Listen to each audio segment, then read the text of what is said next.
You ready? I'm ready. Meeting to order. Okay. This is a meeting of Wilson Area Board of School Directors. This is a live in-person meeting taking place in the public in accordance with the Sunshine Act.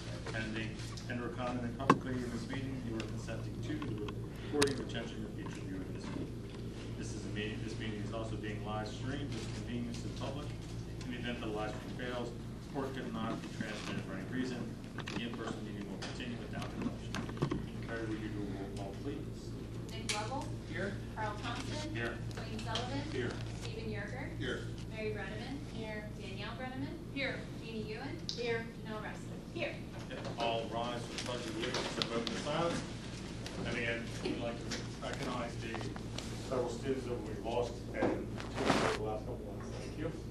I pledge allegiance to the flag of the United States of America and to the republic for which it stands, one nation, under God, indivisible, with liberty and justice for all.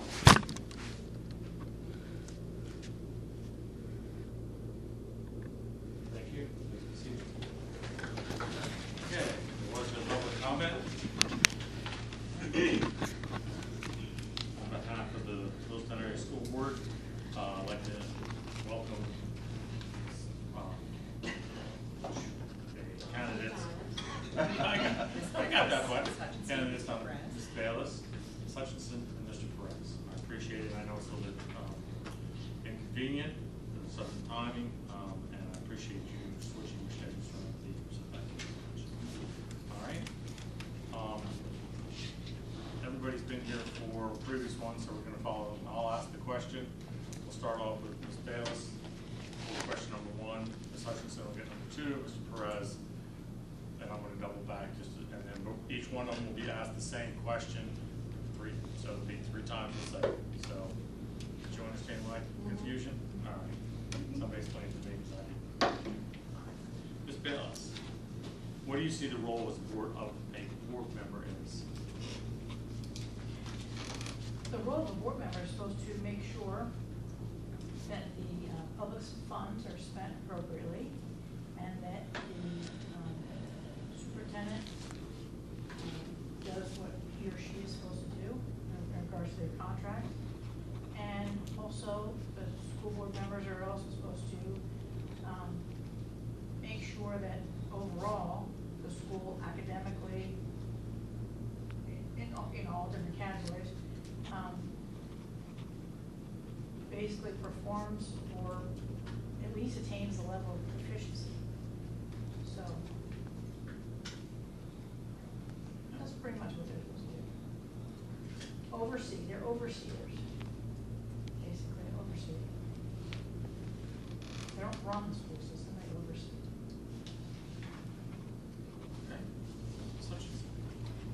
So the school board itself is a group of citizens that live within the community. They're there, they're part of it. They are elected and become part of a governing body, really, of the school district. They're working very closely with the superintendent, who sits on the board as a non-voting member, which is something that you see a lot in boards of trustees for nonprofits and other organizations and such. Their role, they have a couple key functions as a board member role, and that includes, overseeing, making sure we're meeting federal and state laws. We're meeting the levels of what students need to be able to do in terms of education. We're working closely to make sure the funds are appropriately utilized and utilized in a way that meets those needs. We're also, one of the key roles is to work with the superintendent. You're hiring and, when necessary, terminating superintendent. So it's a very important organization with each person having that important role. The other thing that I think that's really important with the school board, especially in a small community like ours, is to be that bridge to the community, to be out in the community where people can see you and talk to you and ask questions, get insight into what they're thinking and what they're feeling based on what's happening in the school system. Thank you. Mr. Perez. Okay, well, the board, greetings to all the board members and special staff, is Here on behalf of the community, they are been elected to come in and serve the community, to monitor the school, monitor the superintendent, make sure the school is providing good character building, good education, and spending the funds of the community properly. The board is there as a governing body to oversee all the elements of the school and maintain the high quality that we have, the high standard that we have established over the years. So thank you all for what you've done. All right. Change things up.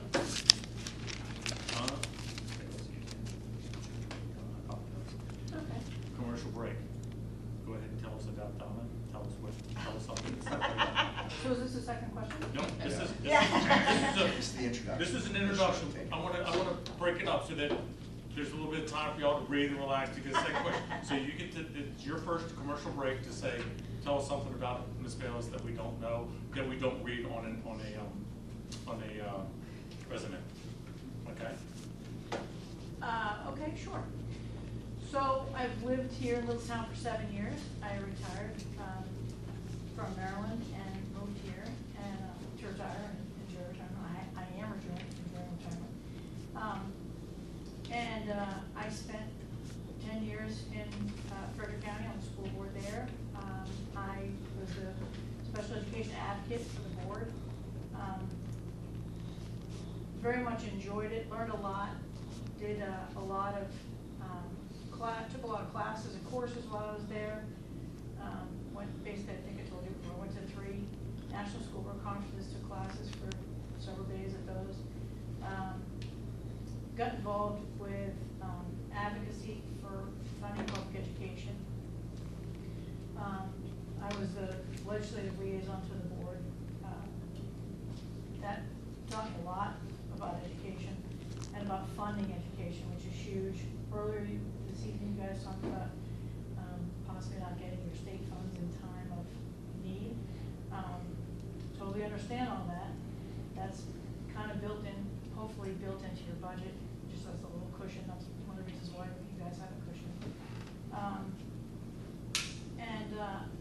I enjoy children. I enjoy education, and I enjoy kids, and I'm very focused on special education. I'm a Orthogram tutor. I spend a lot of time researching, reading best practices for teaching reading. Just really interested in education, basically. Thank you. All right, Ms. Hutchinson, next question is. Okay, I'm gonna go totally off the book. This is not anything that was in the papers you've done. Hold on. Is that okay? No, we're up to the questions. We're back to questions. Oh, I'm back to questions. Oh, that's commercial break. I'm sorry, I was Each not one's gonna ready. get their own commercial break. Each one's gonna get their own Okay, commercial I'm break excited. to keep things a Sorry. little different, keep things excited and give them a breathing time between the Okay, questions. thank you. All right? See, My goodness. at this point, Ms. Hutchinson, at this point, what is your understanding of the relationship should be between the Board of Education and the superintendent? I see it as a partnership, a very collaborative relationship where you're learning from each other, you're listening and hearing what each person is saying, asking questions to get at what they're saying actually means. I found in my time working and just in life that a lot of times what people are saying or how you're perceiving what they're saying isn't actually what they mean. So the best thing you can do is to pause and to listen. And I see that as a key to being effective as a part of any team. So I would take that into developing, a strong relationship with fellow board members as well as with the superintendent. Obviously, there's rules there that, this governing authority, the board is making decisions. The superintendent's responsible for the day-to-day operations. So, there's that transition of work that occurs and the reporting back and everything. But I mean, just overall, it needs to be collaborative. I found that when I have the greatest success at work, in my volunteer world, in the nonprofit world, anywhere, it's when I collaborate and listen.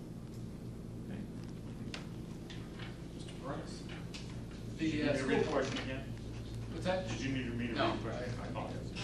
The school board, in conjunction with the superintendent, it should be some kind of a partnership. The school board basically has hired the superintendent as a individual that they feel they can work with to develop the school. The superintendent, although he may be highly educated and very intelligent, is one person. The board is many people that can reach out to the community and listen to what their needs are and bring it to the superintendent. The superintendent can see what the students need and what the needs of the school are and bring it to the board. And together, you develop a plan to help the school overall. Thank you. Ms. Bailey? So, my experience in the years that I've been on school board in Maryland, we actually did 2 national superintendent searches, and we hired 2 superintendents, 2 interim superintendents as well. So I've been down this road several times. Basically, ideally, and I understand life is not always ideal, right? But ideally, it's supposed to be a team. You're supposed to work as a team. The board works with the superintendent as a team. And in the end, the board usually has the final say if issues become or rise to that level. But it's supposed to be teamwork, and there's supposed to be a level of trust, a serious level of trust together, going both ways, both directions. But the follow-through usually is on the superintendent's side, because the superintendent usually brings most of the issues to the board. Sometimes the board doesn't even know that there's issues going on or events or what have you. So a lot of times the superintendent will bring it to the board, and then the board might give the superintendent directions for the superintendent needs to follow back up with the board. So it's basically, to sum it up, it's teamwork. It's supposed to work together and be collaborative. But bottom line, the board's position is the board usually hires and or hopefully not, but fires the superintendent when, obviously when necessary. Hopefully that doesn't happen, but that's the job. That's what the board writes. The superintendents usually reviews. The superintendent can write their own contract. I've had it both ways, where the board wrote the superintendent's contract, and then other superintendents, the superintendent brought the contract with them, and it was agreed or tweaked, etc. But usually that's how it works, and with that understanding,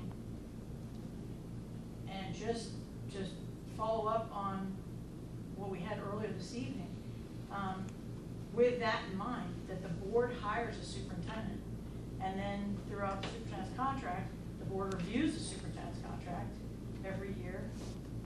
That's where they decide, make decisions in regards to pay or whatever's in the contract, depends on what's in the contract. And that being said, that's probably where the public is kind of confused, because on your layout, on your website, it says that the board, your chart says the board and the superintendent are on the same line. So I can see how that would be confusing to the public. But in answer to your question, the superintendent definitely falls underneath the board's purview. Thank you. All right, Censorship. Now it's time when you get your Now you commercial can break. commercial. You're good, your commercial break. Okay, so I'm gonna talk a little bit about my youth, because I think that adds a lot to where I am today and what I think is important in public schools. I grew up in Westminster, Maryland, so just south of here. My husband is from Fairfield, so he grew up in the Fairfield schools. I lived on a farm in an area that was very fast becoming a suburb of Baltimore. So when I grew up, it was like I was watching fields just be completely moved through, and it's a strange situation. I actually started in one school district for kindergarten, that was what at the time, if any of you know Francis Scott Key, is sometimes called Cornfield High, because it's out in the more rural part. So I started out on that side, and then I got flipped to the Westminster side, which was where you were seeing all these communities come in, a lot of people with a lot of different, I lived on a farm. I grew up with parents that hadn't gone to college. And it was tough. And back then, thank goodness we did not have social media. I actually don't know where I'd be today if we'd had social media back then. A lot of bullying, a lot of feeling not good enough, a lot of times when teachers did nothing. Called the B word in the hallway in middle school, teacher walks on by because they don't want to deal with that student. That is what I dealt with. And thankfully, my parents got me involved in some programs, one of which was 4-H, that helped me build my own confidence and my leadership skills and how I handle things today. And I can still go back to things I learned during that time of my life when I talk about the 25 years I spent in the corporate world. Each one of those things I learned built on other things to develop. I was a member of the marching band. I absolutely loved that. I started as a not very good, we called it silks back then, but it was the flags. I was not very good, but darned if I wasn't gonna be captain of that when I was a senior. So I worked my butt off and I accomplished it. And that's fed a lot into my perspective on living. I've been Miss Carroll County 4-H for a year. I have attended space camp twice, and I have jumped out of a perfectly good plane. Okay, she's off the list. Only once. Once was enough. Okay. All right, you're back up. Good, thank you. Mr. Perez, on question number 3. You can show me. No, off the commercial break. break. I'm all about parents. Okay, here's the question. Please, if I read it too fast or something, let me know and I'll gladly read it again, or I'll have Nick read it in plain English. Explain how you would handle an individual complaint that is brought to you by a citizen. Well, any one particular citizen, everybody has an opinion. Everybody has a special need that they want to see accomplished.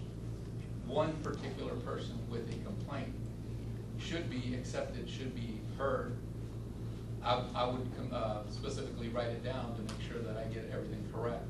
Request confirmation from that person that I received his complaint properly. And then I would do a little bit of research and find out how true this complaint is, or how it rests with the rest of the community, instead of that one individual just bringing a particular request to get things changed or get things done, whatever accomplished, because there are a lot of people out there with a lot of different opinions, and therefore I could bring it to the board and see if anybody has a solution or a understanding of that particular issue. But otherwise, I would just let the individual know that, yes, I've heard his complaint, I understand his issue, and I would get back to him and research it with the team. Thank you.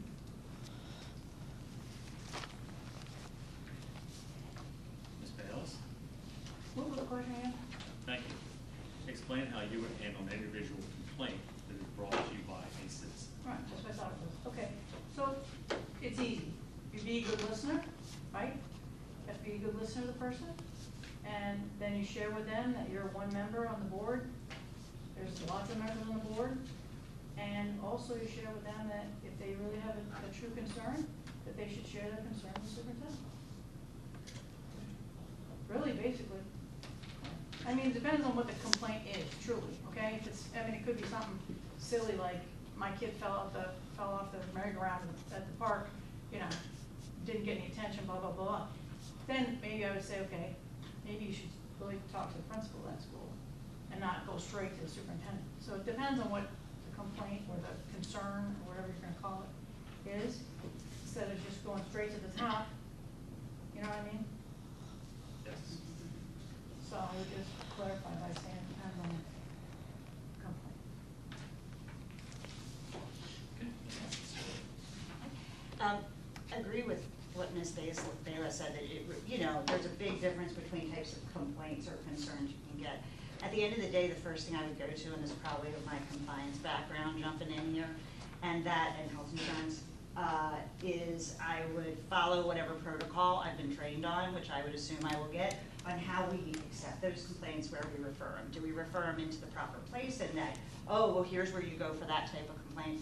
Do we take it straight to Dr. Mitchell? Do we bring it here? Obviously, depending on what the complaint is, and really in any case, there's privacy concerns on whether the person shared it with you. That doesn't mean they want you to share it with anyone else. But really, I'd lean to what is the appropriate protocol. Thank you. Mr. Perez, your commercial break. Commercial break. Hi. I've been here in Little Sound for the past 23 years, and put 6 of my kids through the school here. I now have a foster child that I'm going to be putting in, and I saw that when I was putting her into the system, I did see the need for the school board, so that's how I ended up seeing that, hey, there's a need here. I've been serving the community, the various communities, for all my entire careers, and I figured this was a need that needed to be filled, and so that's why I came in to apply for this, and I'm ready to serve. So again, and get ready to retire, so I need something to do. It'll be great. All right, now I'm gonna throw one more switch.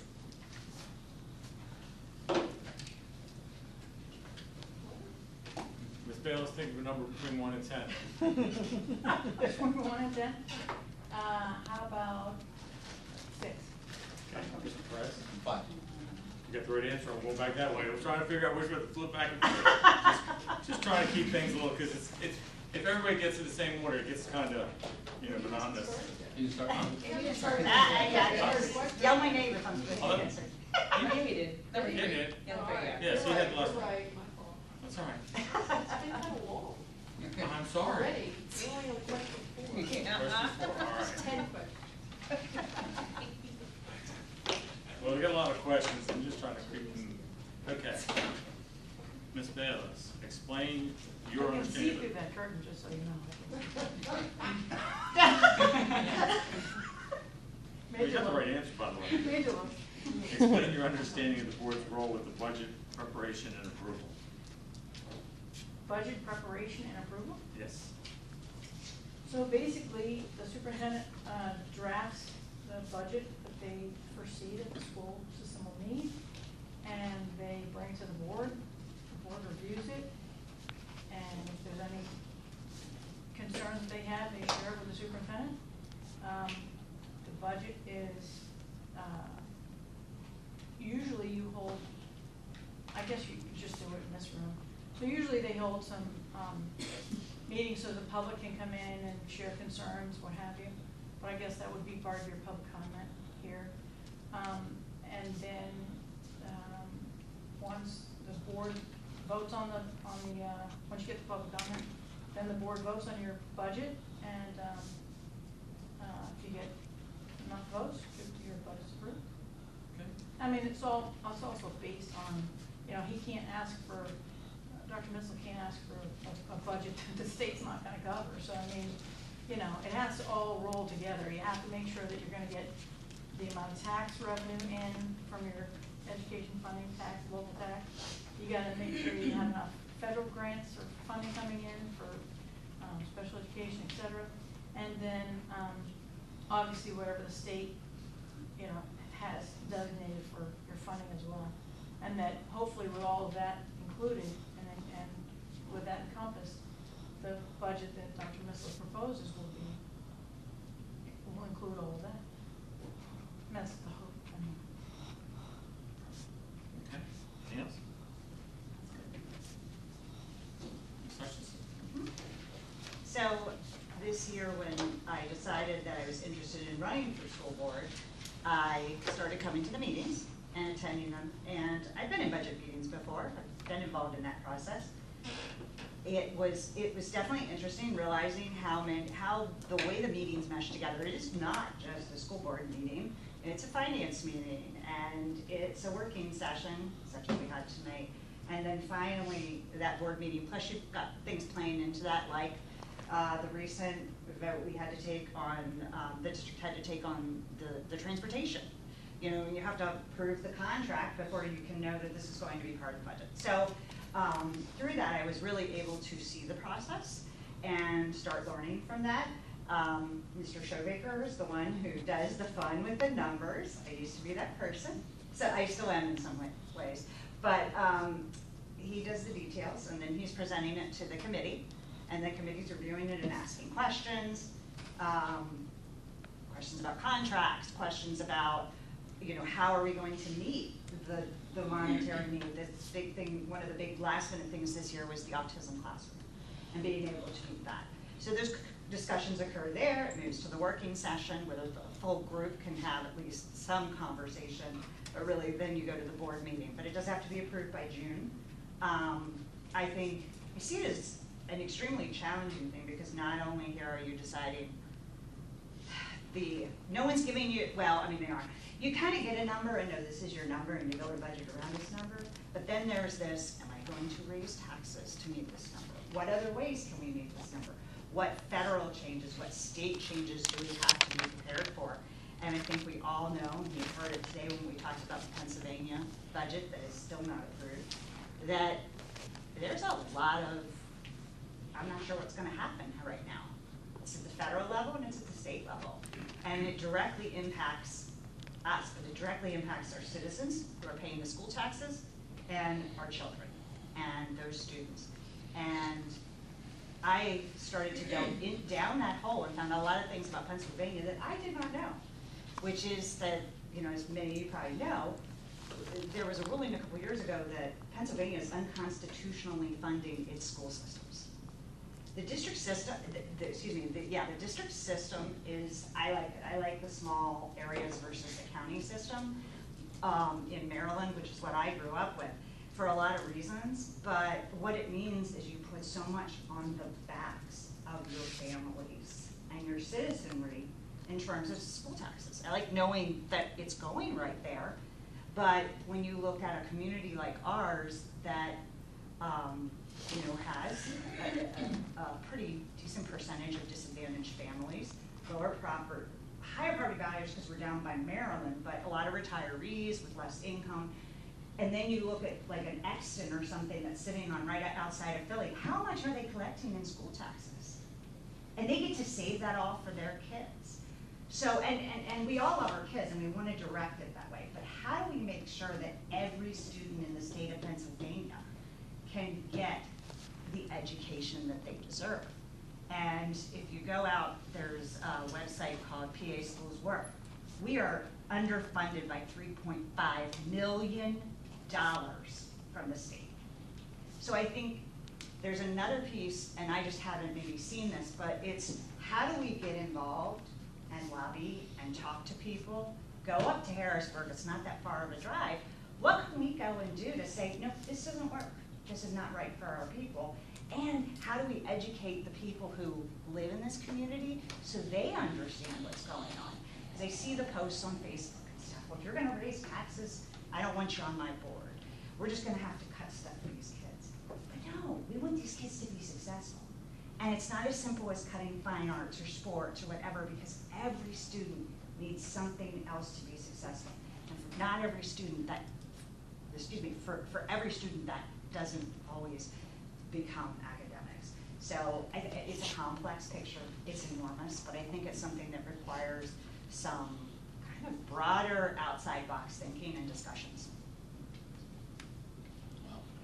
So, I'm gonna follow that. Sorry.